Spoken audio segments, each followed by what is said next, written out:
કવિ દુલાકાક શાળાના 8મા વાર્ષિકોત્સવની ઉજવણી વડોદરા શહેરના આજવા રોડ ખાતે આવેલા પંડિત દીનદયાળ ઉપાધ્યાય ઓડિટોરિયમ ખાતે કરવામાં આવી છે. નગર પ્રાથમિક શિક્ષણ સમિતિ સંચાલિત આ શાળા કે જેના વાર્ષિકોત્સવની ઉજવણી દરમિયાન અનેક મહાનુભાવો ઉપસ્થિત રહ્યા છે. કવિ દુલાકાકની પુણ્યતિથિ નિમિત્તે તેની પૂર્વ સંધ્યા આ કાર્યક્રમનું આયોજન કરવામાં આવ્યું છે. આ કાર્યક્રમમાં ગુજરાતી માધ્યમ અને અંગ્રેજી માધ્યમના 548 બાળકોએ ભાગ લીધો છે. રામાયણ અને દેશભક્તિની થીમ સાથે અલગ અલગ વેશભૂષા ધારણ કરી બાળકોએ ભાગ લીધો છે. કાર્યક્રમને સફળ પણ બનાવ્યો છે. કાર્યક્રમમાં મોટી સંખ્યામાં વાલીઓ અને મોટી સંખ્યામાં લોકો ઉપસ્થિત રહ્યા. શાળાના આચાર્ય જીગર ઠાકર દ્વારા બાળકો અને વાલીઓનો આભાર પણ વ્યક્ત કરવામાં આવ્યો છે. કાર્યક્રમમાં પાલિકાના સ્થાયી સમિતિના અધ્યક્ષ ડોક્ટર શીતલ મિસ્ત્રી ખાસ ઉપસ્થિત રહ્યા છે. તેમણે શાળાના આચાર્ય, શિક્ષક અને બાળકોના અભિગમને પણ વખાણ્યા છે.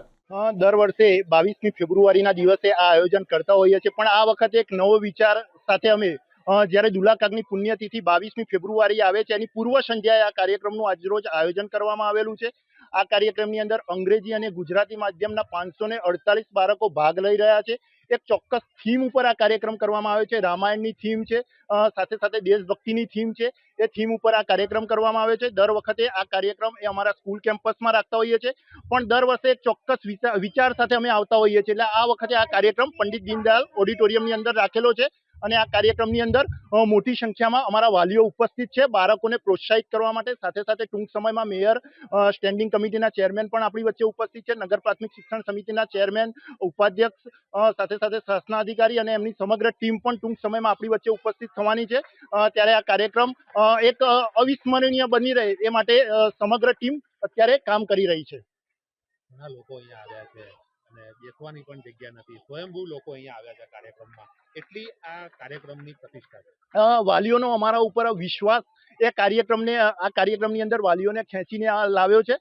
સાથે સાથે અગવડતા, હોલ નાનો પડે છે છતાં પણ વાલીઓ કોઓપરેટ થઈ અને આ કાર્યક્રમ નિહાળી રહ્યા છે. તો આપના માધ્યમથી હું વાલીઓનો ખૂબ ખૂબ આભાર માનું છું કે તેઓ અમારા કાર્યક્રમમાં સહેજ પણ એ પોતાની સ્કૂલ સમજી અને સહેજ પણ અગવડતાને પણ સગવડતામાં ફેરવી રહ્યા છે. આવતીકાલે ગુજરાતના ખ્યાતનામ કવિ એવા કવિ દુલાકાકની પુણ્યતિથિ છે. એની પૂર્વ સંધ્યાએ વોર્ડ નંબર 6 માં આવેલી નગર પ્રાથમિક શિક્ષણ સમિતિની ગુજરાતી અને માધ્યમિક શાળા કે જેમાં 1500 કરતાં વધુ બાળકો ભણી રહ્યા છે, ત્યારે આજે પૂર્વ સંધ્યાએ એમનો એન્યુઅલ ડે કવિ દુલાકાકના માનમાં રાખવામાં આવી રહ્યો છે. આજે 8મો એમનો એન્યુઅલ ડે છે. સ્પંદનના નામથી પ્રચલિત કરવામાં આવ્યો છે. દીનદયાળ ઉપાધ્યાય ઓડિટોરિયમ ખાતે અલગ અલગ થીમ બેઝ કલ્ચરલ એક્ટિવિટી અંગ્રેજી મીડિયમ અને ગુજરાતી મીડિયમના બાળકો દ્વારા કરવામાં આવનાર છે. 20 કરતાં વધુ સાંસ્કૃતિક ઇવેન્ટો આજે થશે અને લગભગ 544 જેટલા બાળકો આજે ભાગ લઈ રહ્યા છે. આજના સ્પંદન એન્યુઅલ ડે નિમિત્તે હું શાળાના આચાર્ય, તમામ શિક્ષકગણ, વાલીગણ અને વાલા વિદ્યાર્થી મિત્રોને ખૂબ ખૂબ શુભેચ્છા આપું છું.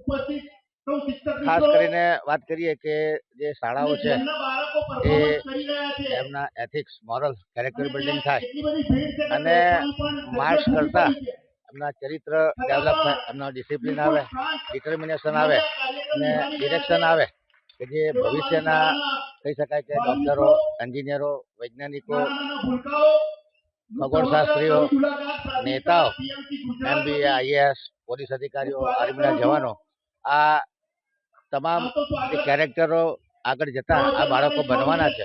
ત્યારે કહી શકાય કે એમના મોઢા પર જે ચમક છે, જે ઉત્સાહ છે અને એમની ટેલેન્ટ આજે જે સ્ટેજ ઉપર બતાડવાના છે, એમનું ડેડિકેશન, હાર્ડવર્ક અને એમનો કોન્ફિડન્સ અને કરેજ, આ તમામના દર્શન આજે એમના વાલીઓ દ્વારા થવામાં આવનાર છે. ખાસ કરીને વાત કરીએ કે બાળકોની મહેનત, રિપીટેડ મહેનત અને ડેડિકેશન અને હિંમતના લીધે એ લોકો એમના જીવનમાં ભવિષ્યમાં વધુ સફળ થાય. ખાસ કરીને બાળકોને એમના વાલીઓ દ્વારા જે એપ્રિસિએશન મળે છે અને ટીચરનો જે પ્રકારનો સાથ સહકાર મળી રહ્યો છે અને ટીચરો જે રીતે આ લોકોના સપનાઓ પૂરા કરવા માટે પ્રેમ, ધીરજ, સહાનુભૂતિ અને ડેડિકેશનથી એમની પાછળ મહેનત કરી રહ્યા છે, એમનું કેરેક્ટર શેપ કરવા માટે મહેનત કરી રહ્યા છે. તો તમામ શિક્ષકોને પણ ખૂબ ખૂબ અભિનંદન પાઠવું છું. ખાસ કરીને શાળામાં ભણતા બાળકો કે જે ભવિષ્યના ભારતના નાગરિકો બનવાના છે, ત્યારે એમના માર્ક્સ પરીક્ષામાં આવે એના કરતાં સારું કેરેક્ટર થાય, સારા રિસ્પોન્સિબલ નાગરિકો બને અને સમાજને શું આપી શકું એ ભાવના એમનામાં ડેવલપ થાય.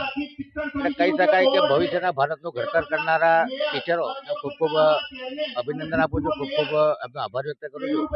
અને ખાસ કરીને એડમિનિસ્ટ્રેટર, સ્કૂલના પ્રિન્સિપલ, ટીચર્સ, શાળાઓના વિદ્યાર્થીઓ અને વાલીઓ બધા ભેગા થઈ અને આ શિક્ષણ એક માનનીય વડાપ્રધાન નરેન્દ્ર મોદીના નેશનલ એજ્યુકેશન પોલિસી પ્રમાણે એમના કેરેક્ટર બિલ્ડ થાય. અને જ્યારે ભારત દુનિયાનો સૌથી યંગ કન્ટ્રી છે ત્યારે આ બાળકો ભવિષ્યનું ભારત બનાવવાના છે. તો તમામને આજના દિવસે ખૂબ ખૂબ શુભેચ્છાઓ.